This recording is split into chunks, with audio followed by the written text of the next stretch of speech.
Okey guys, ini pendarahan terbesar betapa liciknya strategi Indonesia, dan Malaysia adalah tourism champion Asia Tenggara untuk 2 tahun berturut-turut mengatasi target 42 juta pelancong masuk.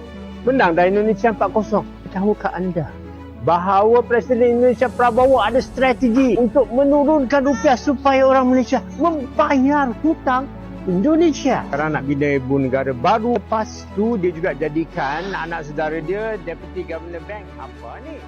Fenomena invasi pelancong dari negeri jiran Malaysia ke tanah air kini sedang menjadi sorotan tajam, di mana mereka secara terang-terangan mengakui betapa saktinya mata uang ringgit saat dihadapkan dengan rupiah. Indonesia seolah-olah telah berubah menjadi mesin waktu bagi warga Malaysia yang merindukan harga barang murah meriah seperti kondisi negara mereka 20 tahun silam. Keranjang belanja yang penuh sesak di minimarket lokal menjadi bukti nyata betapa jomplangnya nilai tukar yang membuat para turis ini merasa mendadak menjadi konglomerat instan saat menyeberang ke Nusantara. Celotehan spontan, duit kamu murah, yang sering terlontar dari mulut para pelancong ini sebenarnya menyimpan makna mendalam sekaligus menyakitkan bagi martabat ekonomi bangsa kita. Di balik kegembiraan mereka memborong jajanan, terselip realitas pahit tentang dampak inflasi yang menghantam mata uang rupiah jauh lebih keras dibandingkan mata uang negara tetangga. Kenaikan harga emas yang mencapai angka fantastis di Indonesia mencerminkan melemahnya daya beli masyarakat lokal, sementara para pelancong asing justru berpesta pora di atas penderitaan ekonomi kita. Namun di balik kegembirahan para turis tersebut, muncul sebuah teori provokatif mengenai strategi licik yang dijalankan untuk memikat devisa asing masuk ke kantong Indonesia. Rendahnya nilai rupiah diduga bukan sekadar kebetulan ekonomi, melainkan bagian dari desain besar untuk menarik jutaan pelancong agar mau membantu membayar hutang negara melalui konsumsi mereka.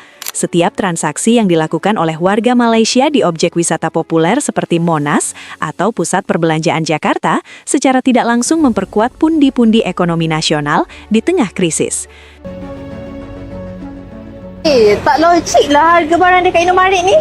Bayangkan, saya beli 6 item dalam plastik ni, harga dia RM38,600 sahaja. Kalau hari tu saya convert duit daripada ringgit Malaysia ke Indonesia rupiah, RM10,000 tak sampai RM2.50 dalam RM2.40. Bayangkan kalau RM40,000 lah katakan. 2.5 darab dengan 4 dalam RM10, RM9 je. Ya Allah, dah lah. Ada coklat, ada air, minyak angin, fresh care, ada aiskrim, air mineral. Kenapa murah sangat ni? So tahu tak kenapa jadi macam ni? Jadi inilah kesan inflasi ke atas mata wang rupiah Indonesia. Dan ini juga maksud tersirat di sebalik prestasi kenaikan harga emas dekat Malaysia dan Indonesia. Kalau kita tengok setahun yang lalu, kenaikan harga emas dekat Malaysia ni lebih kurang 39%, dekat Indonesia 55%. Jadi di sebalik kenaikan harga emas yang lebih tinggi di Indonesia, maksudnya inflasi di Indonesia ni berlaku lebih tinggi dan mata wang Indonesia ni makin melemah. Orang Malaysia ini sampai kaget waktu pertama kali masuk Alfamart di Indonesia. Katanya harganya itu kayak balik ke Malaysia 20 tahun lalu. Sambil senyum-senyum, mereka langsung pilih jajanannya. Begitu nemu es krim 3 rasa, mereka langsung speechless. Katanya di Malaysia nggak ada yang seperti ini. Comel lah. Ini tak ada. Saya minta dekat Malaysia. Pas coba konversi harga Milo ke ringgit, mereka cuma geleng-geleng kepala. Murahnya sampai jauh banget. RM1.56. Ush. RM56. Apa? Milo RM1.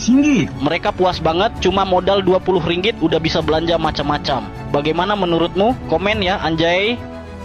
Ada satu bulan, Murah gila weh.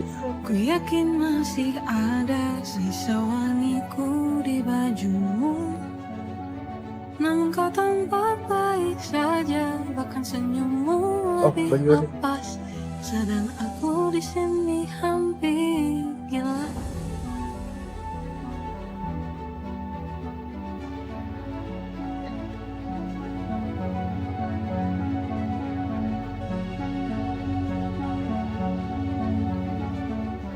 Nama saya Lucy. From Malaysia. Umur je. Okey. Dia sebenarnya cantik, tapi sebalik sejarahnya belum tahu. Kenapa milih Monas Kak di Jakarta? Milih mana? Kerana TikTok recommended. Itu saja. Actually ada sejarahnya tapi tak sampai ke sana. Oh, berarti tadi belum naik ke atas ya? Ya belum. Tapi sebab rushing kan nak mau langsung. Saya tak pergilah Monas. Ini kenapa akhirnya beli Monas Mas untuk? Ini kan kubu nasionalism. Makanya kita juga berbusana Melayu di sini. Rencananya mau ke Istiqlal Mus. Kalau di Monas nanti bakal naik ke atas atau? Bisa akan naik. Akan naik juga ya? Ya. Oke, berarti sebelumnya udah tahu sejarah Monas atau belum? Enggak. Oh, belum tahu. Berarti Ya. nanti sekalian cari tahu. Okey guys, ini pendarahan terbesar betapa. Strategi ini dinilai sangat efektif karena Indonesia berhasil bersaing ketat dengan Malaysia dalam memperebutkan gelar juara pariwisata di kawasan Asia Tenggara selama 2 tahun berturut-turut. Dengan penurunan nilai mata uang yang disengaja atau tidak, sektor pariwisata kita menjadi magnet yang tak tertahankan bagi siapapun yang ingin merasakan kemewahan dengan harga miring. Aliran uang dari Malaysia pun terus mengalir deras, memenuhi maskapai penerbangan hingga hotel-hotel berbintang yang kini dipenuhi oleh wajah-wajah dari negeri seberang. Enggak. Oh, belum tahu. Berarti Ya. nanti sekalian cari tahu. Okey guys, ini pendarahan terbesar betapa liciknya strategi Indonesia, dan Malaysia adalah tourism champion Asia Tenggara untuk 2 tahun berturut-turut mengatasi target 42 juta pelancong masuk. Menang dari Indonesia 4-0.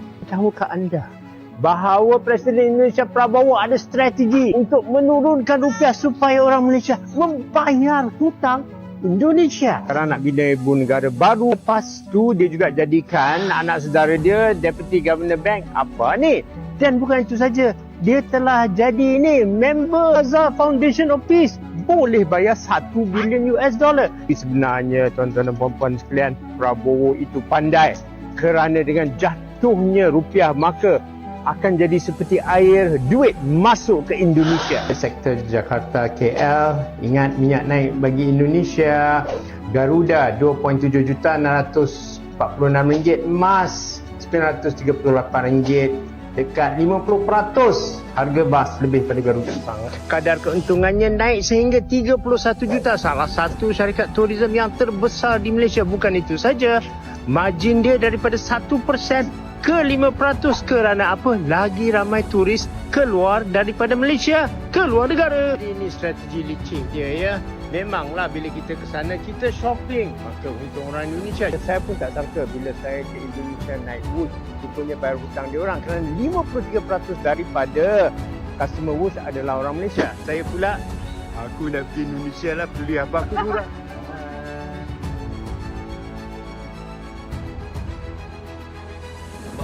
Realitas menarik terungkap ketika data menunjukkan bahwa sebagian besar pelanggan moda transportasi modern seperti Hush atau kereta cepat didominasi oleh warga Malaysia yang ingin menjajal teknologi terbaru. Hal ini menciptakan ironi tersendiri, di mana infrastruktur mewah yang dibangun dengan hutang besar justru dinikmati dan disubsidi oleh para pelancong dari negara tetangga yang haus akan pengalaman baru. Mereka datang bukan hanya untuk belanja, tetapi juga untuk mencicipi gaya hidup modern yang harganya jauh lebih terjangkau dibandingkan di negara asal mereka. Pemerintahan baru di bawah kepemimpinan Prabowo pun tak luput dari spekulasi mengenai arah kebijakan ekonomi yang sengaja menjaga rupiah tetap kompetitif untuk mendongkrak ekspor dan pariwisata.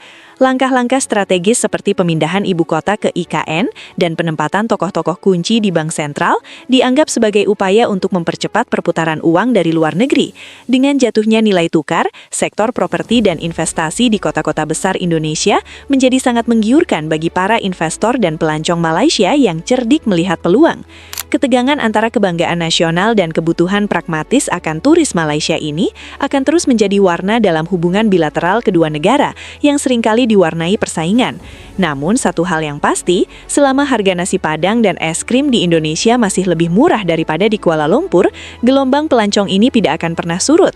Mereka akan terus datang, membawa ringgit mereka yang sakti, dan secara tidak sadar ikut membangun ekonomi kita melalui setiap suapan makanan dan setiap malam yang mereka habiskan di hotel-hotel kita. Pada akhirnya, keramahan yang tulus dan harga yang bersahabat akan selalu menjadi identitas Indonesia yang paling mematikan dalam memenangkan persaingan global di sektor pariwisata. Kita adalah bangsa yang besar bukan karena nilai mata uangnya yang tinggi, melainkan karena kemampuan kita untuk tetap melayani dengan hati meski di tengah kesulitan ekonomi. Biarkan mereka datang dan berkata, duit kamu murah. Karena pada saat yang sama, kita sedang menunjukkan betapa mahalnya nilai sebuah pelayanan dan kehangatan yang tidak bisa mereka beli dimanapun selain di pangkuan Nusantara. Terima kasih sudah menonton. Jangan lupa like, komen, dan subscribe agar channel ini terus berkembang dan terus menghadirkan informasi terbaru seputar geopolitik setiap harinya.